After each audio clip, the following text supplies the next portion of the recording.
Most people focus on the wrong things when trying to fix their finances, but the real change doesn't come from cutting lattes. Trust me, I know. It starts with something entirely different, and it takes just 6 months to feel the difference. So let's walk you through what you need to be focusing on each month for the next 6 months to take control of your finances. So let's start at the beginning. I want you to go ahead and I want you to track your finances. And I know you might say, I don't want to do this, but the reality of it is you can't change what you're not willing to confront. In month one, you're also going to go ahead and you're going to identify a vision for your finances, alternatively financial goals. And so the first time I did this, I was surprised at what I was spending my money on, my resources on. I had no idea that I was spending as much as what I was on subscriptions, on eating out, and things that really didn't mean much to me. And so my little takeaway for this particular portion of this video is I want you to not only look at 1 week worth of transactions or 1 month, but go ahead and look at 90 days, because over a 90-day period, you generally can pick up and identify what your habits are. So go and look at your bank statements, look at your credit card statements, and identify where you are spending your resources on or your money on. And then that will give you a clear indication of your current spending habits. Once you've done that, I want you to go ahead and I want you to dream. Identify what your financial goals are for the next 12 months. Do you want to go on a vacation? Do you want to pay off debt? What is it that you want to do? Quite often when I speak to my friends and family and some of my clients even, and I ask them, what do you want to do this year with your money? They don't have a plan. So let this be permission to you to actually go out and to dream about the next 12 months and identify and write down what your vision is for your finances over the next 12 months. Once you've got clarity on what you're spending your money on and you've got your goal for the next 12 months, it's time to take control of your finances. Most people have between $200 and $500 hiding in their spending plan or budget that they didn't even know about. And these are things like subscriptions. And so this could be subscriptions to your favorite streaming service. It could be your favorite food delivery app, your Uber, your DoorDashes, you name it, guys. So there are a whole host of different subscriptions that we might have.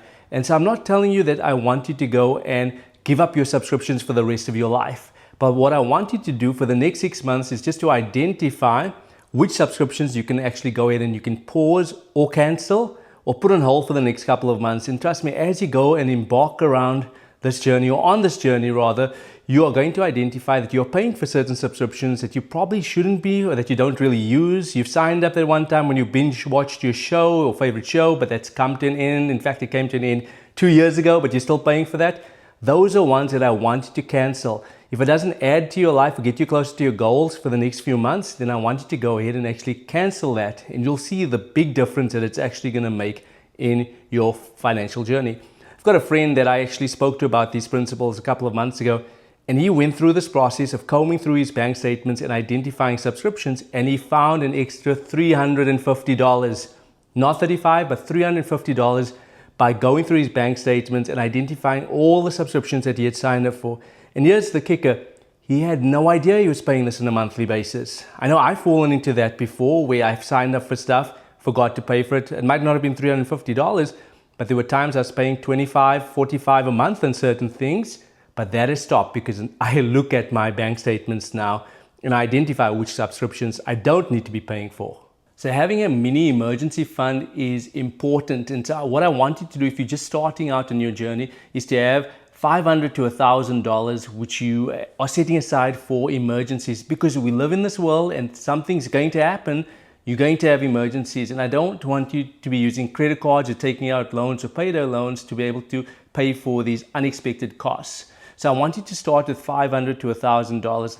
Note I said start, right? Because I personally feel, depending on the stage of life that you find yourself in, depending on your home situation, are you married? Do you have kids? Do you have a mortgage? That will also determine how much you should be setting aside. For me personally, I feel 3 to 6 to maybe even 9 months is a decent amount, but that's based on my personal situation and circumstances.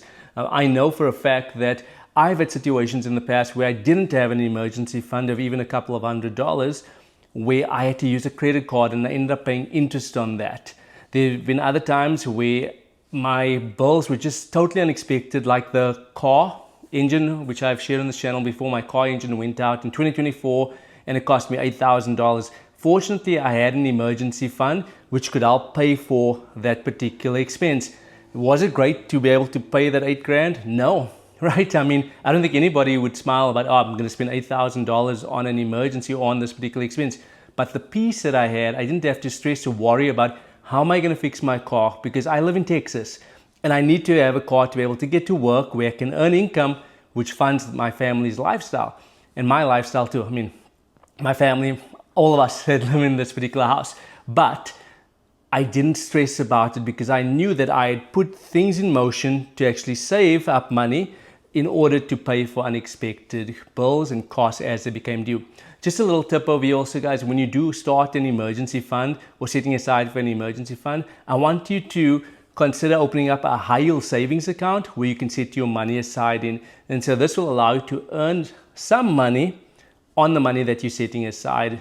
It's not going to be a lot, but you'd rather earn interest on this particular money that you're setting aside than earning nothing by keeping it in your checking account or at one of the larger banks that's going to offer you 0.001% on the money that you're leaving with them. Okay, so now that you've got that little cushion or your emergency fund, it's time to go after the thing that's truly been holding you back, and that is your debt. Whether you choose the debt snowball option or the debt avalanche option, it's important to choose one of them and to commit to it. And so if you don't know what the debt snowball is, it's where you're going to go and identify all your debts, list them from smallest debt to largest debt, and you're going to start paying off the debt in that particular order. The avalanche, on the other hand, is where you're going to list your debts in terms of the highest interest rate one first. So as an example, if you've got a mortgage and you've got a student loan, chances are your mortgage interest rate will be lower than your student loan, so you're going to pay the student loan off first. The great part is in step number 2 or month number 2 of this particular video, we found some extra income that was available. So we cut out those subscriptions. So what you're going to do is you're going to take that extra money that you've got available and you're going to target it against your debt. You're going to take that money and you're going to throw it against your debt. So instead of just making the minimum payments, you're going to pay more, whether it's the avalanche, whether it's a snowball. But as you do that, you're going to get momentum. And as you pay off one of the debts, you're going to take the money found in step 2 or month 2, as well as what you're paying on the debt number 1, and you're going to apply it to the second debt. And guys, if you commit to this particular strategy, it's going to keep you laser focused. I encourage you to use a spreadsheet or to use one of the tools online where you can actually see your debt getting smaller each month. It will keep you motivated, it will keep you on track, and it will get you a position where you're debt free. I remember a time in my own personal life where I didn't have a strategy and I would pay a little bit on each particular debt or the creditors that I had. I'd pay a little bit on this one, a little bit on that one, but I never seemed to be making progress. I became despondent, I became discouraged. I felt at times like I was never going to get out of debt until I chose a strategy. For me personally, I like the snowball. I chose it and I committed to it, and it got my wife and myself out of a position where we were $22,000 in debt when we only had one income. If we could do it, you can do it too. Cutting back will only get you so far. Now let's talk about what really changes the game. And as you can tell, I'm excited because this is one of my favorite months, which really brought about change in my life. There comes a point in time when you can't cut anymore. So you've cut everything out of your budget or your spending plan, and you still need more money to change your situation or the trajectory for your family when it comes to finances. So what you are going to now consider doing is, how can you raise your income? And so there are various ways and things that I'm going to share in this particular step that I've done personally and that I know people that have done. And this has helped them to raise their income. And so the first thing is, if you've got a job, if you've got a 9 to 5, you could get a promotion. And so what I want you to consider doing is, are you going above and beyond? Are you the person that gives it your all? Are you at the top of the list when your boss needs a particular problem to be solved? Do they think of you? And if yes, maybe you could go and have a talk with them and ask them if they give you a promotion. The other option could be is, if you feel that you've reached the peak or the cap at your particular organization, maybe now is the time to start looking for a job elsewhere. And so for me personally, when I've applied for jobs at other places, I generally tend to ask for more than what I'm making in my current role. Not because I feel I just deserve more, but I honestly feel that there are other factors that could be taken into account with regards to why I maybe should be asking for more and getting more at my new role or the new place that I'm going to work at. In addition to that, you could also, if you like your job and you don't want to start switching careers because you've got a pretty decent income or you feel secure over there, you could start thinking of other ways in which you can generate income. And this could be through a side hustle. It could be through things like monetizing your skill set. And so what I personally do is I do some social media marketing for organizations in my region. And so you might say, I'm not a marketer, I don't know how to do this. Guys, trust me, if you know how to post onto Facebook, onto Instagram, people are willing to pay for you. I know mechanics around me that don't know anything about this. I can go to them, I can approach them, and they will pay me. In fact, I've got a few clients where I handle their social media, I handle their YouTube, and they pay me for a service because they don't have time to be thinking about that. They just want to fix cars. They just want to serve the people that they're called to serve, and I can handle the marketing side. Another thing that you could consider doing if you don't want to go down that particular route is DoorDash and Uber. I've got friends that make a couple of $100 every single month by doing that those different types of businesses where they're using their vehicle, and you could do the same if you wanted to consider doing that as an option. Another thing that I personally do is I sell online courses and I sell books. I'm a firm believer, guys, we all have a story.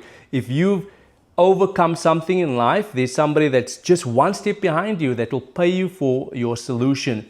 If you can solve their problem, it's okay to charge them, because at the end of the day, people are going to pay you for the problem and the degree of the problem or the magnitude of the problem that you can solve for them. So it's okay. There are lots of other ways in which you can monetize your skill set or make extra income, and I'll have a list beneath this particular video where I'm going to share with you some practical things that you could start doing now to actually raise your income. Now that you've reached month 6, let's talk about 3 areas that I wanted to start automating. The first is going to be your giving, the second is going to be your savings, and the third is going to be your investing. For me personally, I believe in giving and helping other people. So I've got a portion of my spending plan which I set aside each month for giving, and I transfer the funds to the organizations that I support automatically on a monthly basis. In addition to that, I also automate my savings. And so there's a few things that I want to touch on over here real quickly, which I think is key.